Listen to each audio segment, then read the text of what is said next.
Clinic खुला है जहाँ पे निःशुल्क विधि सलाह दी जाएगी। शिवम जी युवा हैं और उनकी इस कहानी पर क्या कहना चाहते हैं? शिवम जी हमारे बच्चे हैं और आज से ही नहीं, जब BHU में ये पढ़ते थे तब से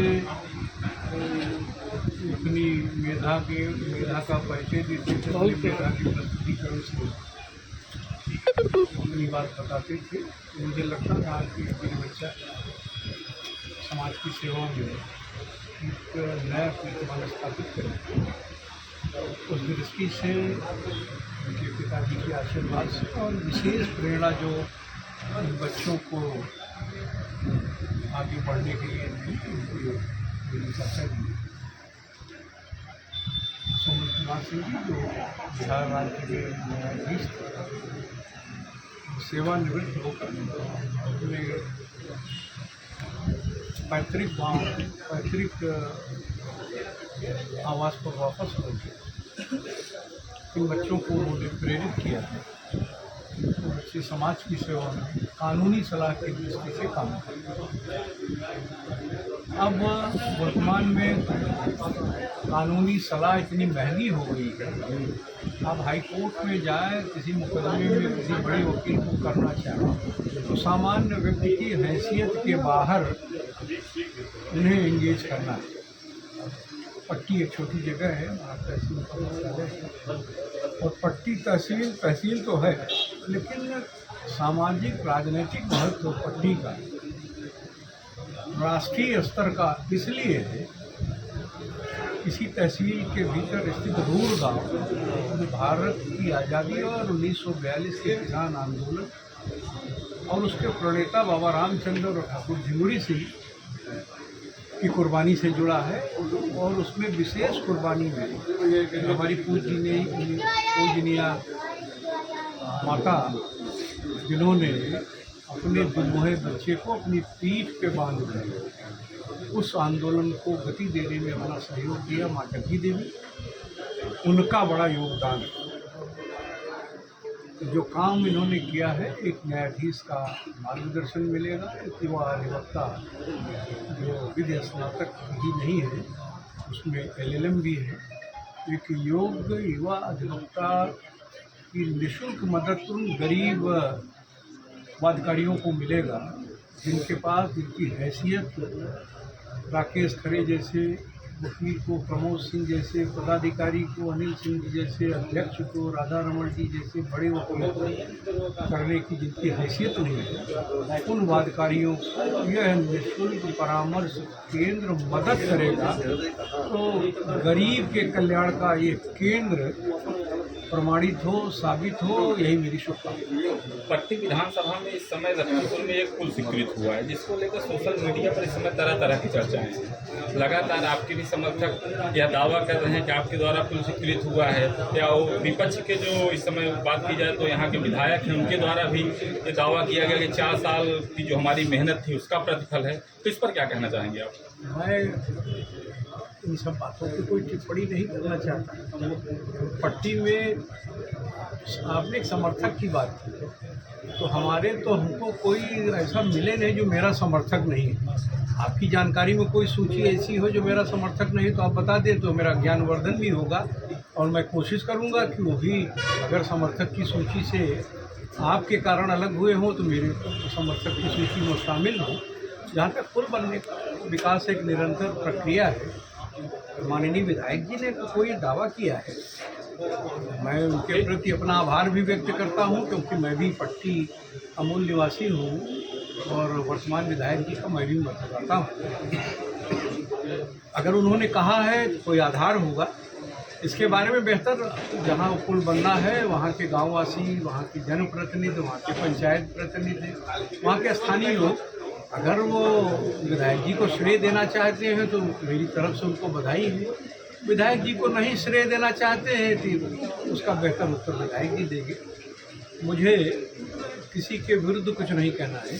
पट्टी का निरंतर विकास हो, जनता की सुविधा में कोई कमी न हो, उसमें मैं जिस लायक हूँ, हर क्षण, हर पल, हर पल जनता की भावनाओं के साथ खड़ा हूँ, इसके अलावा मुझे कुछ नहीं। अगर सर बात की जाए इस समय वर्तमान विधायक का एक वीडियो वायरल हो रहा है सोशल मीडिया पर, जिसमें उन्होंने कहा कि जो पट्टी चांदा मार्ग इसमें बहुत खस्ता हाल में है। जैसा कि आप भी लगातार क्षेत्र में भ्रमण कर रहे हैं, इसी रास्ते से आ जा रहे हैं, बहुत खस्ता हाल में है, जिसको लेकर इस रास्ते से आने जाने वाले लोग जो गाँव पड़ते हैं, ग्रामीण बड़ा परेशान है। तो उस पर उनका एक बयान आया कि उन्होंने कहा कि इसका टेंडर 4 साल पहले हो गया है, टेंडर 70 संरक्षित लोगों को मिल गया है, अब काम नहीं हो रहा है, इसमें हम क्या कहें, ऐसा कुछ एक बयान आया है। किसी जनप्रतिनिधि को टेंडर वेंडर के चक्कर में नहीं पड़ना चाहिए। अगर किसी जनप्रतिनिधि को टेंडर की प्रक्रिया और टेंडर के कार्यालय तक का ज्ञान है तो मैं उसे उचित नहीं मानता। मैं पट्टी का 4 बार विधायक रहा विधानसभा का, और 1 बार मैं विधान परिषद का सदस्य रहा, और 26 वर्षों तक विधान परिषद का सदस्य पूरे जिले का था, लेकिन मेरा मन पट्टी में बसता था। तो विधान परिषद सदस्य के रूप में भी मैंने पट्टी के विकास की बात सोची। मैं विपक्ष का विधायक था और तक समय की सरकार का मैं विधायक नहीं था, लेकिन उन 6 वर्षों में भी मैंने ऐतिहासिक विकास पट्टी का किया।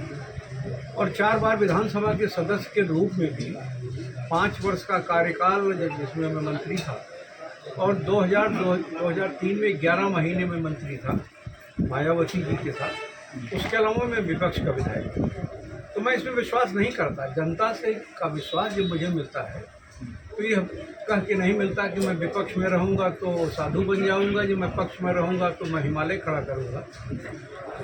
विधायक जी ने कौन सा वीडियो वायरल किया, पट्टी चांदा की सड़क क्यों इतनी ख़राब है?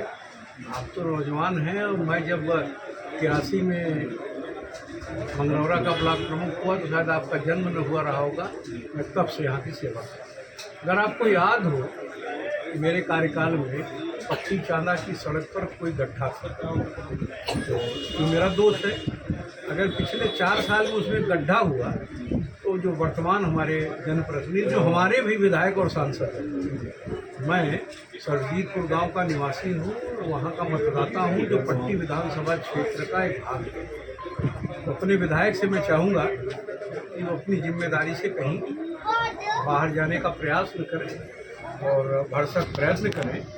मैं उनसे उम्र में बड़ा हूँ। 5 करोड़ रुपया वर्तमान सरकार जिसको सत्ता का दोष बताते हैं, 5 करोड़ रुपया हर वर्ष विधायक निधि में वह उन्हें प्राप्त होता है। जनता का विकास करना चाहे तो 5 करोड़ से जो उन्होंने किया हो उसे आपके सामने उन्हें रखना चाहिए। मेरा कोई आरोप नहीं है, न मुझे कोई उनका हिसाब, मैं उनका मुनीम भी नहीं हूँ मैं उनका हिसाब रखूँ। उसका बेहतर हिसाब वही दे सकेंगे। सांसद जी का कुछ हार्ट का ऑपरेशन हुआ था, तो स्वास्थ्य कारणों से ये हो सकता है कि महीने 2 महीने ना सके। मेरे उनके निजी संबंध बहुत अच्छे हैं। इससे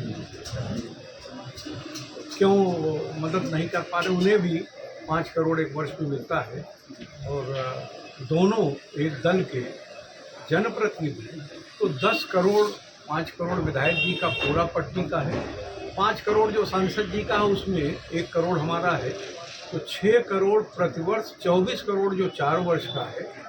उस 24 करोड़ में अगर हमारे जनप्रतिनिधि की कृपा होती तो पट्टी चांदा सड़क गड्ढे और तालाब में न परिवर्तित होती। ये हमारा दुर्भाग्य है कि जिस सड़क को हमने हमेशा गड्ढा मुक्त देखा, आज वो गड्ढा युक्त है। उसमें हमारे जनप्रतिनिधियों को प्रभु ताकत दे और वो जनता के विश्वास में खरे उतरें, यही आपके माध्यम से मेरी उनसे भी प्रार्थना है। धन्यवाद।